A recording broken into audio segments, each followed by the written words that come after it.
Bonjour à tous, j'espère que vous allez bien. Je suis ravie de vous retrouver aujourd'hui pour votre Astro Hebdo de la deuxième quinzaine du mois d'avril 2023 pour la période du 15 au 30 avril. Alors cette vidéo s'adresse à vous si vous êtes du signe de la Vierge, si vous êtes ascendant Vierge, quel que soit votre signe solaire, ou si vous avez votre signe lunaire en Vierge. Alors nous allons voir dans cette vidéo ce qu'il y a de positif pour vous dans cette quinzaine, ce que vous allez avoir à dépasser et ce qui va vous aider, ce qui va vous porter. On regarde également ce qui se passe sur le plan émotionnel, comment vous vivez les événements dans cette quinzaine sur un plan émotionnel. Ensuite, on regarde la vie sentimentale, et puis on regarde avec le petit Lenormand de quoi est fait de cette quinzaine, quelles sont les énergies qui ressortent, comment vous percevez les événements, qu'est-ce qui se passe concrètement, et puis je mets les énergies en corrélation avec ce qui s'est passé récemment et l'évolution possible pour les semaines à venir. Je terminerai cette vidéo en vous proposant non pas un message, mais une réponse. Voilà. Sur cette quinzaine, j'avais envie de vous proposer ici une réponse à votre question. Si vous avez une question qui a tendance à revenir souvent dans votre tête et pour laquelle vous ne trouvez pas de réponse ici, eh bien peut-être que vous trouverez justement des éclaircissements ou des réponses. Alors je vais vous proposer 4 cartes et vous aurez à choisir une de ces 4 cartes ou à choisir un chiffre entre 1 et 4 pour découvrir la réponse à votre question. Alors évidemment, il ne faudra pas poser une question trop compliquée, trop ouverte ou qui nécessite une étude, une analyse sur l'évolution. Ce serait plutôt une question relativement simple ou une question fermée. On verra ça en fin de vidéo. Alors, commençons pour vous, amis vierges, avec l'aspect positif de cette quinzaine. Qu'est-ce qu'on a ici ? Le 10 de denier. Donc là, on voit qu'avec cette carte-là, le côté positif de cette quinzaine, c'est qu'il y a une situation qui semble se consolider, se bâtir, se construire, se mettre en place de manière durable et constructive. Alors ça peut être relationnel, ça peut être professionnel, ça peut être financier, ça peut être par rapport à un projet. On n'a pas de domaine de vie qui est représenté ici. On verra si on peut mettre ça en corrélation avec le reste du tirage. En tout cas, le côté positif avec ce 10 de denier, c'est qu'il y a quelque chose qui aboutit. On construit quelque chose pour le long terme, et il peut y avoir aussi des considérations quand même matérielles et financières qui sembleraient quand même positives pour vous sur cette quinzaine. Alors ça peut aussi avoir un rapport avec une succession, un héritage, tout ce qui est lié en fait au patrimoine, à l'immobilier, voilà, tout ce qui est financier par rapport effectivement à un patrimoine ou par rapport à de l'immobilier. En tout cas, c'est une notion de stabilité de toute façon ici. On regarde ce que vous allez avoir à dépasser, amis vierges, dans cette quinzaine ici. Alors, le 4 de coupe. Ce qui est à dépasser, le défi, le challenge pour vous, ça va être de savoir vous satisfaire de ce que vous vivez, de ce que vous avez devant vous. Parce que visiblement, il y a une forme ici de lassitude, une forme d'ennui ou une forme d'insatisfaction qu'il sera question de dépasser sur cette quinzaine. Donc là, le défi pour vous, ça va être d'essayer de travailler ici, effectivement, sur le fait que quelque chose ou quelqu'un vous ennuie, vous lasse. Ça peut être une situation, ça peut être dans le cadre d'un projet. Encore une fois, on n'a pas de domaine de vie représenté ici. Mais le défi pour vous, voilà, alors c'est marrant parce qu'on est quand même sur un 4 aussi, donc il y a quelque chose à travailler sur un plan émotionnel, la notion de stabilité ici. Alors là, c'est intéressant parce qu'avec le 10 de denier, on voit qu'il y a une situation, quelque chose ou quelqu'un qui a beaucoup d'importance pour vous, beaucoup de valeur à vos yeux. Encore une fois, ça peut être une situation, une personne, un projet. Il y a quelque chose qui a de la valeur à vos yeux, qui est important pour vous, mais on voit qu'émotionnellement, et là on va le voir justement après, émotionnellement, il y a une forme ici d'insatisfaction. Donc il y a quelque chose à dépasser ou à travailler sur ce plan-là, sur la manière de vivre les choses émotionnellement. On regarde ici ce qui va vous aider, ce qui va vous porter. Le 6 de denier. Pardon. Le 6 de denier, ici, dans ce qui va vous porter, c'est cette notion de partage, cette notion de donner et de recevoir. Donc là, peut-être que pour trouver ici une forme de stabilité, pour construire ou consolider un projet ou une relation, dans laquelle il y a des insatisfactions ou de l'ennui, de la lassitude, il va être question pour vous de vous ouvrir. Il va être question pour vous d'être vraiment dans le donner-recevoir, dans le partage, de manière équitable, de manière équilibrée. Et c'est ce qui va certainement vous aider, ou en tout cas vous permettre peut-être de réussir à dépasser ce qui ne vous satisfait pas, en tout cas sur un plan émotionnel. On va regarder justement là l'aspect émotionnel de votre vie. Qu'est-ce qu'on a ici? La roue de fortune, le 8 de denier et l'ermite. Bon, très bien. Alors, c'est intéressant parce qu'on voit que sur le plan émotionnel, il se peut que vous soyez, pardon, ouais. Émotionnellement, on voit qu'il y a un travail qui est fait. Un travail sur soi, un effort aussi qui est fourni. On voit qu'il y a une réflexion, une analyse, peut-être une remise en question. Il y a un gros travail ici qui est fait par rapport à quelque chose qui est en train de changer dans votre vie. Donc ça peut être matériel et financier, encore une fois, puisqu'on a ici des deniers. Encore, on a quand même 3 quarts de deniers ici, donc ça peut fortement toucher la sphère matérielle et la sphère financière. Peut-être que vous êtes touché émotionnellement, affecté émotionnellement par une situation où il est question de gérer un dossier, une situation où il est question d'argent, il est question d'héritage, de succession, ce genre de choses. Là, on voit que sur le plan émotionnel, avec la roue de fortune, on a quand même ici un mouvement. On a cette notion ici, cette idée qu'il y a cette roue qui tourne et cette idée que, au travers d'un travail sur soi, au travers d'un effort qui est fourni, ici, on cherche à comprendre, on cherche à savoir, on cherche à trouver finalement des réponses ici aux questions que l'on a concernant ce que l'on ressent ici. Et on voit bien qu'il y a des choses qui bougent. Ça bouge, pourquoi? Parce que vous travaillez, parce que vous faites un effort, parce que vous cherchez à comprendre. Voilà. Et ça, c'est important. Et je pense que ça va grandement vous aider. Là, on voit bien que vous êtes dans une dynamique quand même volontaire, une dynamique d'effort. C'est marrant, vous avez aussi avec l'autre tarot le 6 de denier qui est au dos.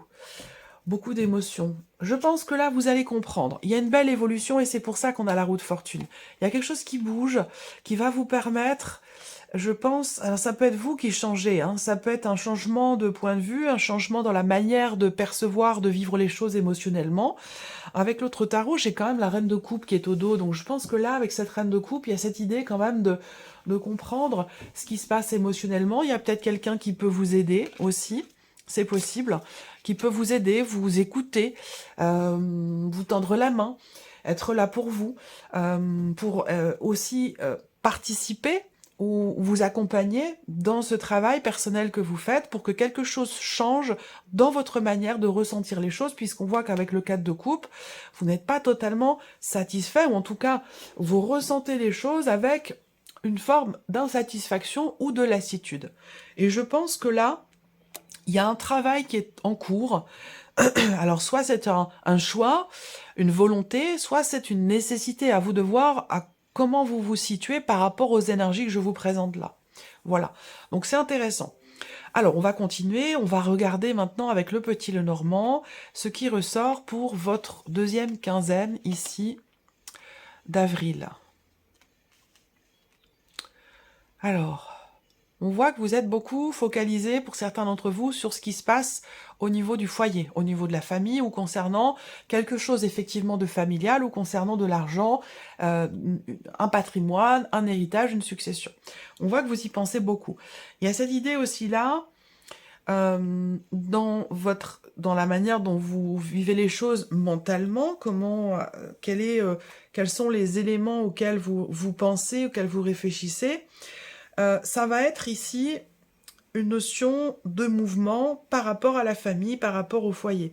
Vous pensez peut-être à vous déplacer, à rendre visite à une ou des personnes de la famille, à faire un voyage, à faire un déplacement. Soit c'est quelqu'un de la famille qui vient vous voir, soit c'est vous qui venez voir quelqu'un de la famille, mais en tout cas, on voit que vous y réfléchissez, vous y pensez. Ça fait partie des choses des projets que vous avez sur cette quinzaine. Alors effectivement, concrètement ici, on voit qu'il y a un déplacement. Pour peut-être rendre visite à quelqu'un qui est assez âgé.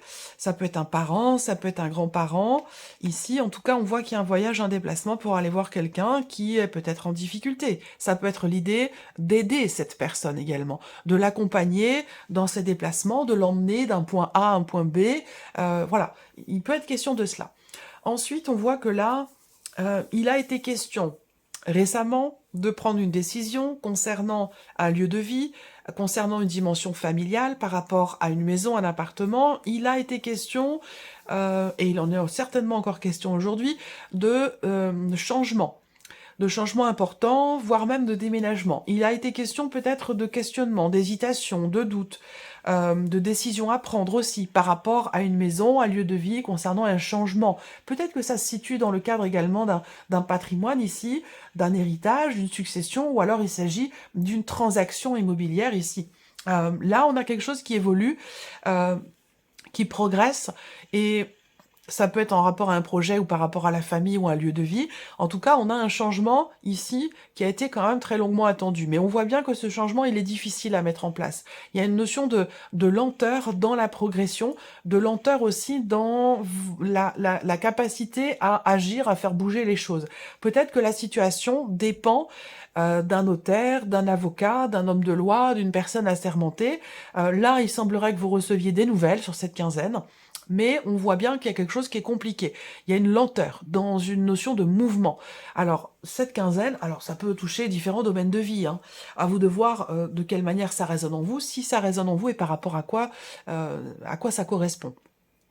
En tout cas, il va être question de toute façon, non pas dans cette quinzaine, mais peut-être un petit peu au-delà, il va être question de savoir faire preuve de patience, de persévérance. On a ce mouvement qui est là, qui est présent déjà sur cette quinzaine, et qu'il sera encore par la suite, mais c'est un mouvement qui est extrêmement lent, qui demande peut-être des démarches, qui demande de prendre des décisions officielles, des décisions importantes. C'est un rapport avec un départ, un changement, un déménagement ou par rapport à un voyage. En tout cas, on voit que c'est lent. Voilà, il y a vraiment cette notion de lenteur, une progression qui est difficile, qui est lente, un changement qui est peut-être aussi douloureux pour certains ou certaines d'entre vous, d'où peut-être cette lenteur. On a du mal à se positionner, à faire un choix, à prendre une décision, à aller de l'avant par rapport à une situation dans le fait d'officialiser quelque chose. L'énergie centrale, c'est la carte du lys. Donc pour cette quinzaine, avec cette carte du lys en énergie focus, il va être question de savoir faire preuve de patience, de sagesse, et puis, on a des considérations quand même ici pour beaucoup d'entre vous, administratives, notariales, juridiques, qui sont pas forcément évidentes. On voit bien qu'il y a une pénibilité, une difficulté ou une souffrance qui est vécue ici, peut-être aussi par rapport au cadre de couple, quelque chose à dépasser, qui est pas forcément très bien vécu, en tout cas émotionnellement. Donc là, on voit que vous allez peut-être aussi prendre un petit peu de recul, ça va vous demander un travail, ça va vous demander un effort, mais pour que quelque chose bouge ici, il y a vraiment cette nécessité là soit de prendre du recul, soit de fournir un effort ou de travailler sur quelque chose pour que ça bouge et que ça avance. Mais de toute façon, on a ici cette idée qu'il est question de faire preuve de patience et de persévérance, de ne pas perdre la foi, de ne pas perdre confiance. On a ce mouvement qui est présent, ce changement qui est présent, ou peut-être ce départ ou ce voyage, mais on voit que quelque chose se met en place très difficilement ou très lentement. Voilà. Alors, on continue, regardons la vie sentimentale pour vous, amis vierges, sur cette deuxième quinzaine d'avril. Je vais regarder si vous voyez bien, ça a l'air d'aller. Alors, deuxième quinzaine d'avril, qu'est-ce qu'on a sur la vie sentimentale ? Ici, on a, encore une fois, pour moi, hein, vous voyez, il y a une corrélation là. Hein. Je pense que ce qui est à dépasser, ça concerne pour certains d'entre vous la vie sentimentale. Vous voyez, ces deux personnages-là, leur position se ressemble quand même beaucoup, vous voyez. Donc là, au niveau sentimental, on a cette notion, encore une fois, d'insatisfaction, peut-être une tristesse ou un sentiment de rejet, un sentiment de solitude aussi. L'idée ici, avec cette carte-là, d'avoir besoin peut-être davantage d'attention, davantage oui, davantage d'attention. Là, il y a une insatisfaction ou un manque par rapport à une personne, par rapport à l'attention que vous attendez peut-être et que vous n'avez pas. Alors, là, il va être question justement de faire un choix, de prendre une décision. La situation, la relation va peut-être prendre une tournure différente par rapport à ce sentiment de rejet ou ce sentiment de solitude ou d'insatisfaction dans une relation ou dans ce que vous vivez émotionnellement. Effectivement, il va être question de se positionner, de faire un choix, de prendre une décision. Et comme je vous le disais, peut-être que la situation va prendre une tournure différente par rapport à ce que vous traversez. Mais là, il est question quand même de réagir, parce que cette carte-là représente une crise qui est traversée, une problématique sur un plan émotionnel ou dans la relation. Si on parle d'une relation ici, on voit qu'il y a beaucoup de désaccords, beaucoup de tensions. On n'est pas sur la même longueur d'onde, on a du mal à s'entendre, on a du mal à s'écouter, on a du mal à partager. Et quand cette carte sort, c'est que généralement, il est grand temps quand même de réagir, de faire quelque chose. Donc là, ici, il va être question quand même de faire un choix, de prendre une décision en son âme et conscience par rapport à cette situation. Peut-être qu'on vous dit également que concernant une dispute, une problématique ici, où là, on n'est pas sur la même longueur d'onde ici, ce sentiment de rejet par rapport à l'autre, on peut vous dire ici qu'avec cette carte-là, la situation devrait prendre une tournure différente dans cette quinzaine. On va regarder les deux dernières cartes qui sont quand même très importantes par rapport à ce que je viens de vous dire là. Qu'est-ce qu'on a? Ici, il y a un manque de confiance, il y a peut-être une dispute, une tension qui est relative à une énergie extérieure, une personne qui gravite autour de vous, autour de votre relation, si vous êtes en relation avec quelqu'un. Là, on peut parler de jalousie, on peut parler de rivalité. Il y a des tensions ici à cause d'une personne ou à cause d'un élément qui est extérieur. Alors, là, on a quand même, avec cette carte-là, l'idée qu'il y ait une connexion particulière avec cette personne, avec quelqu'un. Donc, si vous n'avez pas de vie sentimentale, peut-être que ça vous parle d'un autre relationnel qui est très important pour vous, qui peut très bien être amical ou familial. En tout cas, là, on voit que effectivement, vous êtes très connecté à quelqu'un.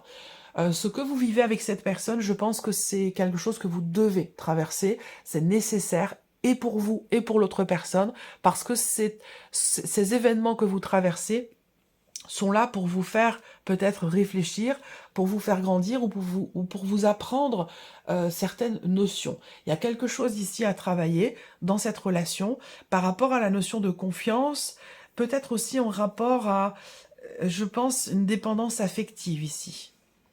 C'est possible. J'ai l'impression que là, dès qu'il y a un conflit, dès qu'il y a un désaccord, ou dès que l'autre ne valide pas forcément ce que vous dites, ce que vous faites, ou ce qui se passe dans votre relation, j'ai l'impression que vous, quelque part, il se peut que vous soyez complètement perdu.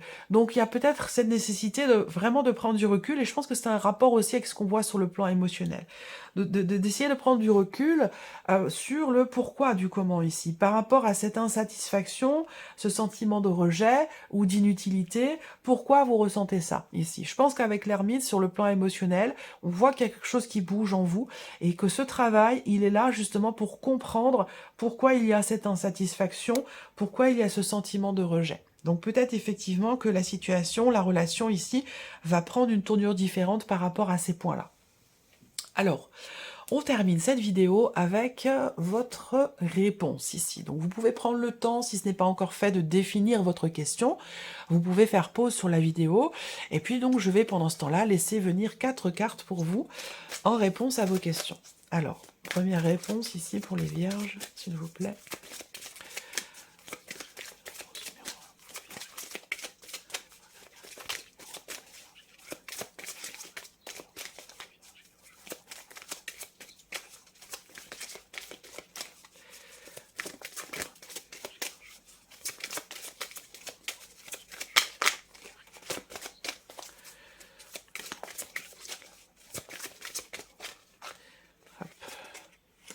Première, la deuxième.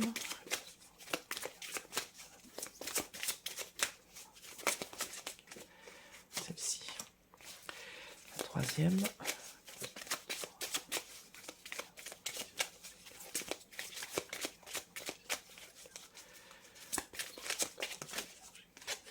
Et la dernière. La voici. Alors, allons-y. Donc, voilà. Donc vous avez la première carte, la deuxième, la troisième et la quatrième. Donc si vous avez choisi la première carte ou le chiffre 1, voici votre réponse. On vous dit « dans un avenir rapproché ». Donc par rapport à vos attentes, ici on vous dit que ce que vous attendez devrait arriver quand même assez rapidement, puisqu'on est dans un avenir rapproché. Si vous avez choisi la deuxième carte ou le chiffre 2, on vous parle de résolution pacifique ici, de résoudre une situation, une problématique de manière la plus pacifique possible. Si vous avez choisi la troisième carte ou le chiffre 3, ici, on vous dit de choisir une nouvelle direction. Ça peut être aussi en rapport avec ce qui a été abordé là dans la vie sentimentale. Et si vous avez choisi la dernière carte ou le chiffre 4, on vous invite à obtenir davantage d'informations. Alors que ce soit par rapport à une relation, par rapport à un projet, peut-être que vous avez besoin de creuser, d'essayer de comprendre peut-être davantage, d'avoir plus d'informations, plus de détails, d'avoir un point de vue peut-être plus global, avant peut-être de faire un choix ou de prendre une décision. Voilà pour vous, amis vierges, j'espère que cette vidéo vous a plu, j'espère que ce tirage résonne en vous. Je vous souhaite de passer une excellente quinzaine, et puis on se retrouve très bientôt pour les prochaines vidéos. Au revoir.